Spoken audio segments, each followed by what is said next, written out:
Hey guys, welcome back out. I really appreciate you guys back out with us this morning. This is part 2 of this morning's stream. And we're out here in Poinciana because of a recent crash that took place out here off of San Miguel and Laurel Avenue. And it was just tragic. And you could see here, we're at that intersection right now, streaming live from Results 1.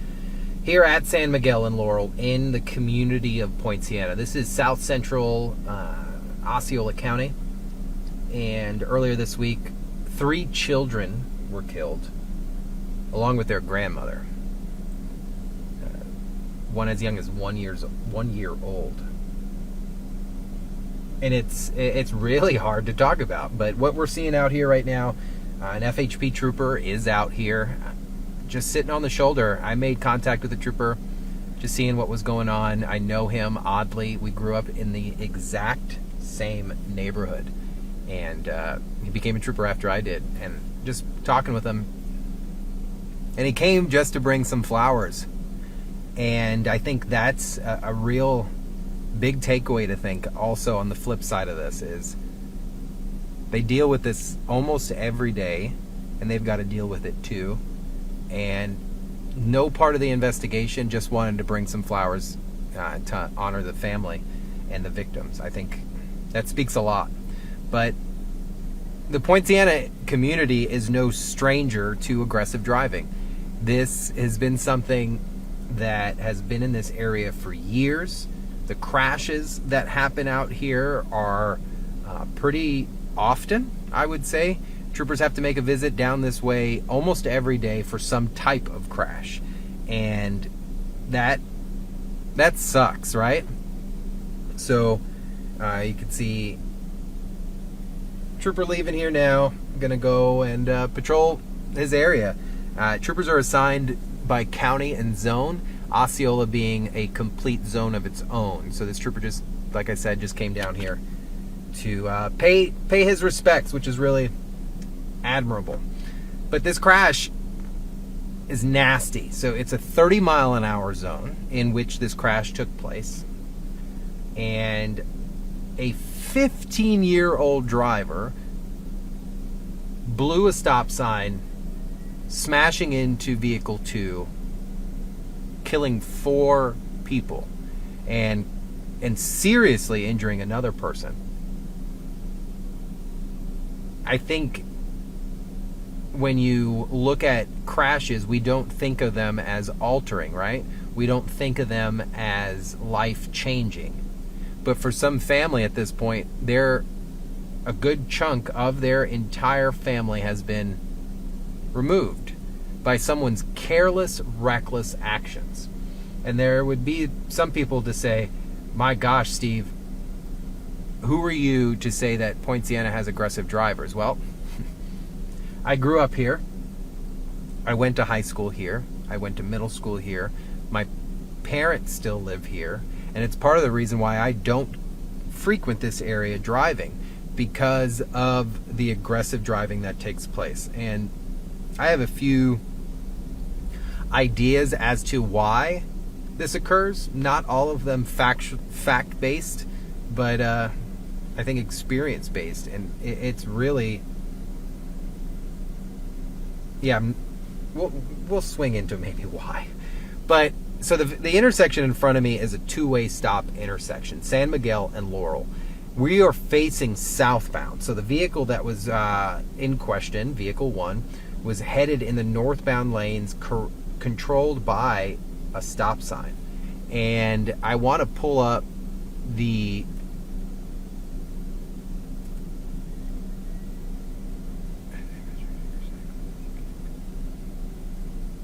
Sorry, I'm getting people emailing me as well, which I appreciate as you're watching this. Very nice.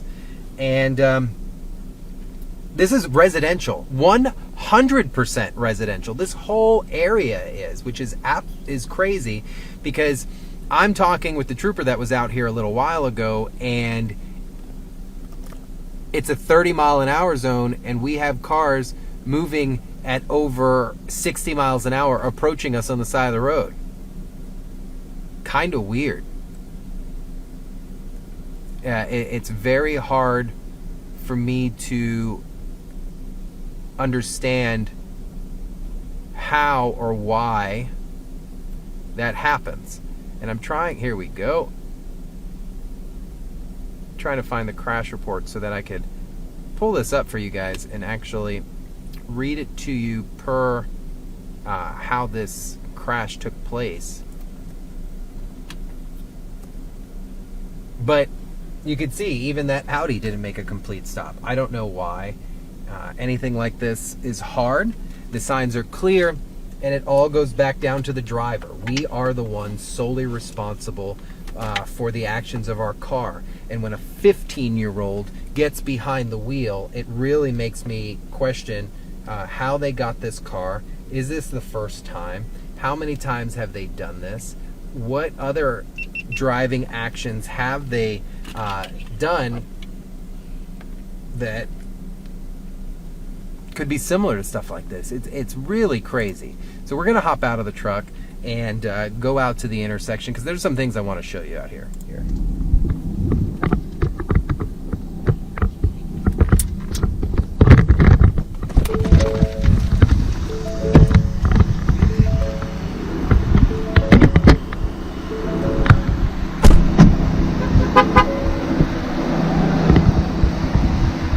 So we're out here at San Miguel and Laurel, and you can see the intersection is a residential intersection.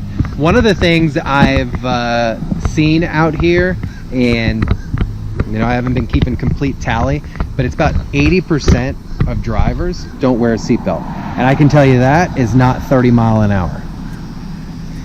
Here's the memorial for the family that was killed in this fatal crash. And behind me is part of the intersection, and you could just see the damage that was caused by this crash. A complete metal pole removed from the ground, and the evidence in the roadway shows the impact of this. Across the intersection, came through it, and this is something that bothers me. If you come out here closer and you travel through this intersection, what's something we see out in the middle here? Donuts. From tires, from vehicles doing donuts within the intersection, which makes no sense. This is not a track, but it shows the type of driving that does occur out here. And this should be nowhere but on a track, on private property, not out in the middle of a residential roadway.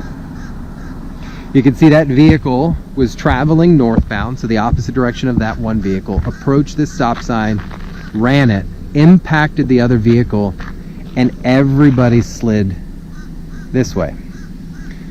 3 children and their grandmother were killed, and the grandfather is currently still in serious condition.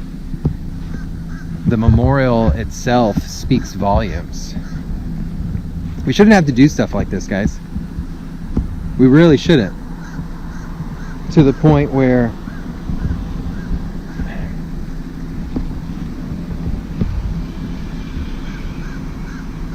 there's baby food. There's pictures.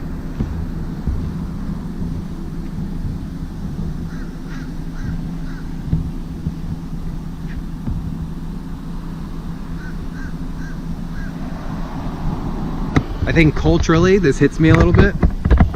Seeing the candles, the personal items, the Cafe Bustelo, the coffee, the baby food. But this is something that should make a community really upset. Something that should trigger everybody to take action. They were genuinely upset that someone like that should be driving through here, and we're trying to figure out how we prevent stuff like this.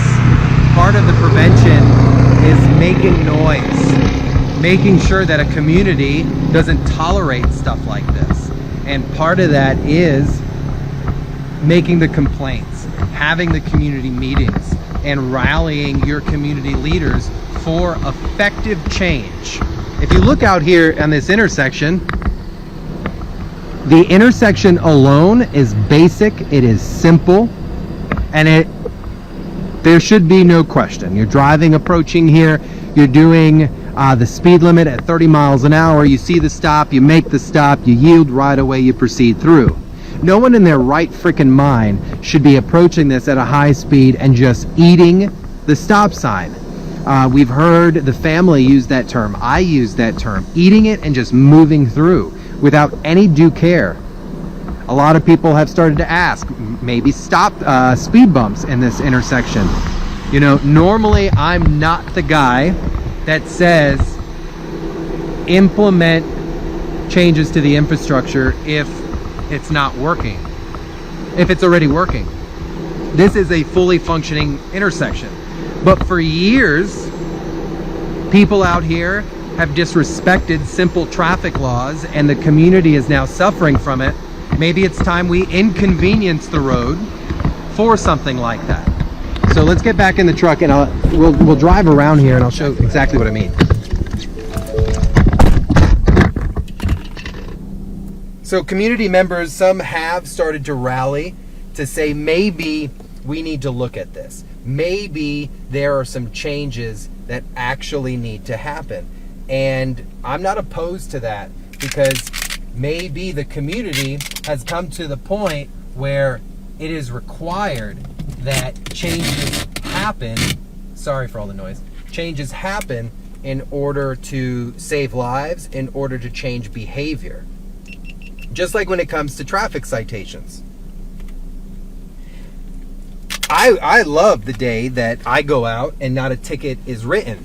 But the reason tickets are written is because that affects change in behavior, right? If you get hit with a couple $100 ticket, the chances of you going out and doing that dumb behavior again, very slim. The community are the ones, in my opinion, that have said we cannot function on normal, simple roadways out here. We cannot just approach and treat each other respectfully. So instead of maybe some tickets, maybe a combination of both, maybe they need a Mount Everest speed bump out here as you approach. As you can see, the roadway goes. It is a stretch of untouched roadway as you approach this intersection. I'm not blaming the road. I want to be clear here. But we are at a point where the drivers, the community, the people out here are not being respectful to the simplicity of the design. Look, how simple is this? Stop sign, stop, look both ways. I let that car go, and then I go through. This is not rocket science. The problem is, look at these donuts in the middle of the road. Why? So we're gonna go this way, 30 miles an hour. We're at the speed limit, and there should be no problem here. There should be no issue with this. But someone of no experience driving, immature, probably a rather careless mindset, gets behind a wheel. This is a back road to them, when in theory you are on Laurel Avenue, public roadway, maintained by the county and frequented by everyone in your community. But yet you come out here driving crazy.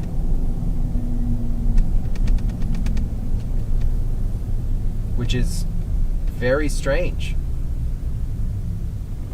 Make a stop, car goes, I go. Part of the simplicity behind this, I think part of what blows my mind, excuse me, I'm speaking backwards, is this is not hard stuff, but yet we have seen this problem for years out here. And I say that because I know it. I've seen it myself. I've patrolled these streets, and now for the past almost 6 years I've been with you guys reporting on it. Does Poinciana maybe need its own full-time traffic unit? Yeah, in a perfect world, all things are possible. All things sound great. But funding, and of course, look, I know the sheriff's office traffic guys. I know a lot of them, and they do what they can.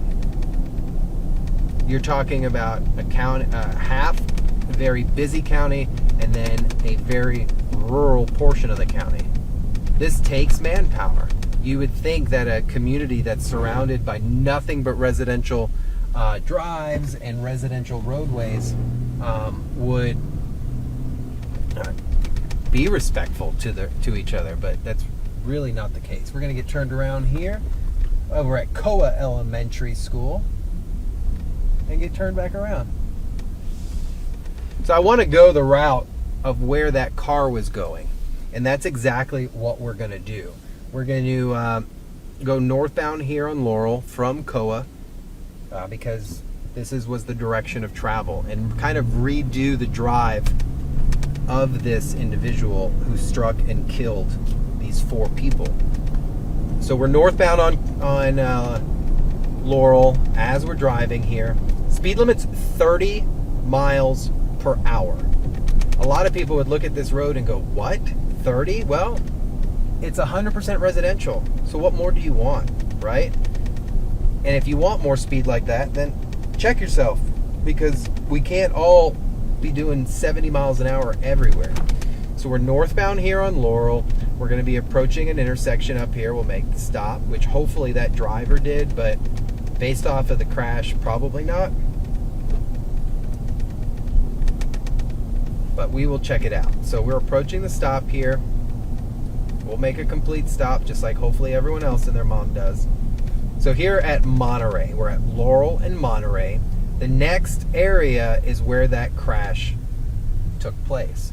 So we'll make the complete stop, rock, settle, and go. All right, so the speed limit immediately indicates here 30 miles an hour. You shouldn't be doing any more than that, but this driver had to be doing way in excess of the speed limit for the damage and the injuries to have occurred. Straight ahead, you can almost see where their final resting space will be. You can see that memorial. You're passing a park here off to the right. The driver continues cruising through this area. We're still several hundred feet from the stop sign, begins to approach the stop sign, does not stop. As the line goes solid here on the left, that's always a really good indicator of when you should get on the brakes. But this driver did not. This driver approached, ran the stop sign, and right here at San Miguel had impact with those 5 people, killing 4 of them. And there's that memorial off to the left-hand side. Guys, this is unnecessary. It should have never happened. But when you look out here in the middle of the road, look at that in front of me. This isn't the first time someone has driven ridiculously through this area. There are burn marks, there are donuts everywhere out here. Every intersection. We're going to head east here on San Miguel and go a little further into Poinciana, just so we could get a feel of what's going on throughout their community. I want to show you how residential this place is, because not a lot of people understand. I compare Poinciana to Deltona. I think that's a good comparison. So there is nothing out here but homes and some stores. You're not coming to Poinciana for any type of event or anything like that. There is no infrastructure to have that. Of course, they have their civic centers for their community, but this isn't a destination location. Everyone leaves here for work. They leave here for attractions and things like that. Out here doing work. Get him, son. Get him, son. Hey! Oh yeah, you already know it. Get him. Got Osceola County Sheriff's Office out here and FHP. I don't care what you think, but when I say get him, I mean that. If you're out here speeding, you deserve the ticket. They're out here in their unmarked Mustang, the Osceola County Sheriff's Office, FHP, doing some enforcement here off of Marigold, which is really nice to see. For some of you, you may be like, oh, how could you be excited about that? Because I like when people who are out there flying get pulled over. Hate me for it. Sorry. So we're on Marigold out here, but you can see they're out here. They're trying their best, and you can't put a cop at every intersection. So what are the community supposed to do? What should we be doing as a community? And I'm going to say something most people don't like. Rat them out. Making noise is the biggest way to get attention. Squeaky wheel gets the oil. With good ideas, obviously. So I'm a big believer in that. If you are passionate about something, you need to be loud about it. If you really believe that your community deserves safe roadways, if you really believe you want to end the aggressive driving within your community, then you need to be vocal about it. Be at those meetings in the community. Be at different events. This car behind me, tailgated me, just went to pass and then saw the deputy. Let me show you. This Camry here wants to pass me so bad. And I'm already doing 32, 33, and a 30. So we're just cruising. I don't understand the rush. Because at some point, if they pass me, they crash, sucks for them. They pass me, they get pulled over, sucks for them. What's it do? It adds to your time. All this mumbo jumbo, let me tailgate, let me pass, is only going to slow you down. I promise you. Or if you get to work on time, karma, well, you know what she can be. And you need to be very careful. It's going to catch up to you. So just cruising in your community respectfully is a huge key. I had the rear camera on just so we could see kind of what's going on. But being present in your community. So we have these community watches. A lot of people are like, oh, who goes to those? You go to those. You let the concerns know. Because why? Who goes to these events?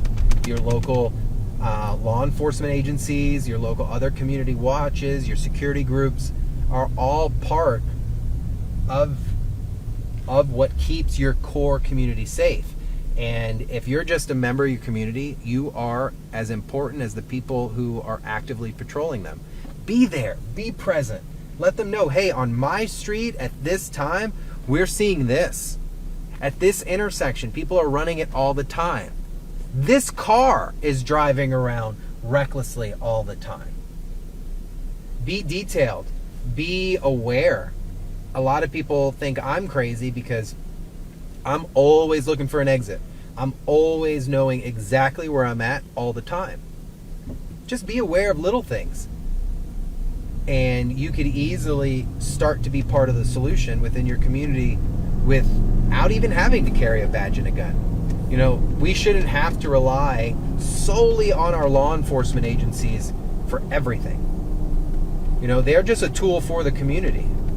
They are a branch of what we need in our community, what we see in our community. So being present is huge, guys. Absolutely huge.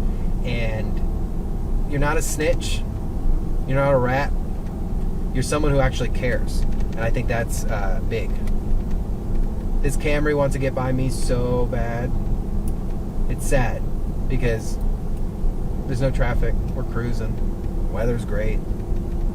But this is the type of kind of behavior that leads to road rage. Any type of aggressive nature, aggressive driving. This is stuff we don't need because it contributes and it triggers other people who are not mature enough to drive. I know.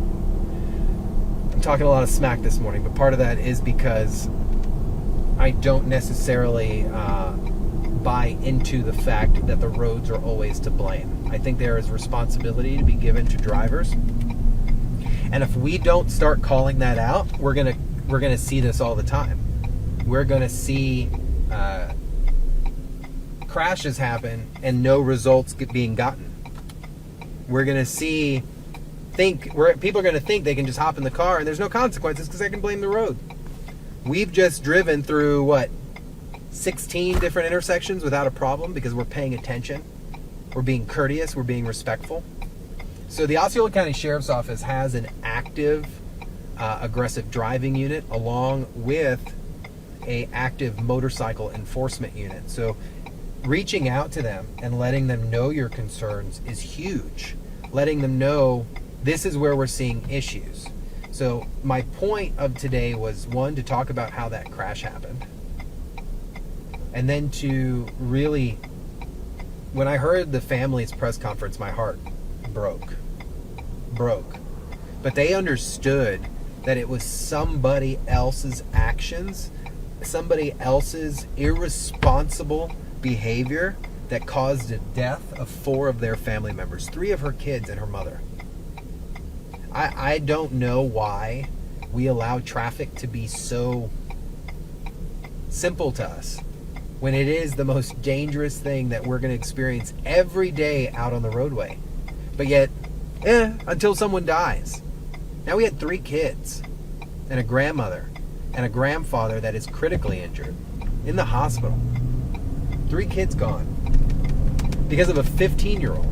And a lot of people have asked me, okay, Steve, all right, what's going to happen here with the 15-year-old? How do you guys determine what charges to file? What are the consequences of something like this? And it's really, really hard to talk about, because with what we do and how we do it, traffic in the state of Florida, unless there's a criminal element, is very simple when it comes to enforcement.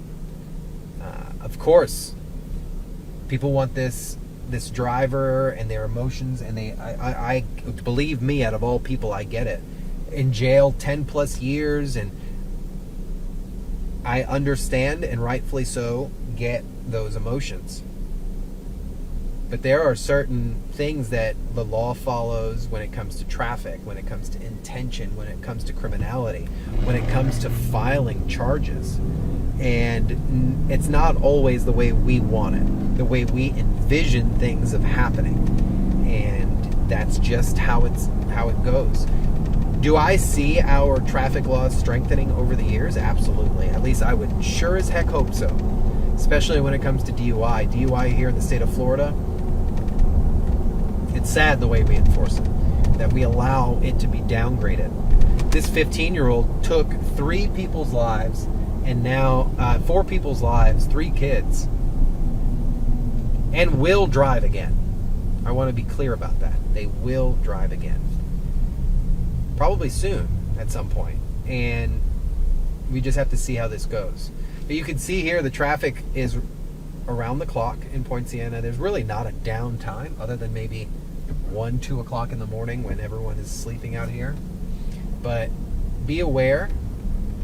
You want to limit your distractions so that they don't cause other people to drive crazy. And if you are one of these aggressive drivers, call law enforcement on them. One, it builds a track record on the complaint. And if law enforcement is in the area, they're going to do something about that car. Attend your community meetings. Contact your local appointed or elected leaders. Be specific about your complaints. Be passionate about them.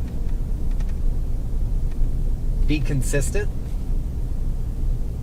I'll never forget, as a kid, I knew coming back as a state trooper to the county I grew up, I knew exactly where I was going to go and enforce. Why? Because for years there was no one there, and I knew the frustration within the areas. So for years, when I got back, guys, I was on Pleasant Hill non-stop, all day, all the time, conducting enforcement, because as a kid, I remember seeing the crashes. As a young driver with my parents, I remember seeing the frustration, and I knew something could be done. So for years, I sat out there. You can do the same thing as just an ordinary citizen, because we all have the power to be vocal about the things that are happening. And we've got to do that. We've got to do that. So traffic is going to continue here in Poinciana. I can't relay the sympathies in such abundance as I want to the family for this crash. I hope they seek the justice that they find. But as a community, we can do better. We can drive better. We can be more respectful. And we can stop acting like we don't see the things that we see. If you see aggressive drivers, if you see someone driving under the influence, or someone that you feel could cause an issue to somebody, contact your local authorities. And in worst case, dial 911 and report it. They will not be upset if you are reporting somebody who is driving recklessly and you contact an emergency number. The problem is people don't, and then crashes happen, and people then can think they can get away with it. So live right here in Poinciana, I appreciate you guys joining me on this stream today. And yeah, please, we can do better. The only people who are going to fix this is us. So let's drive safely. Please wear your seatbelt, because tomorrow is not promised.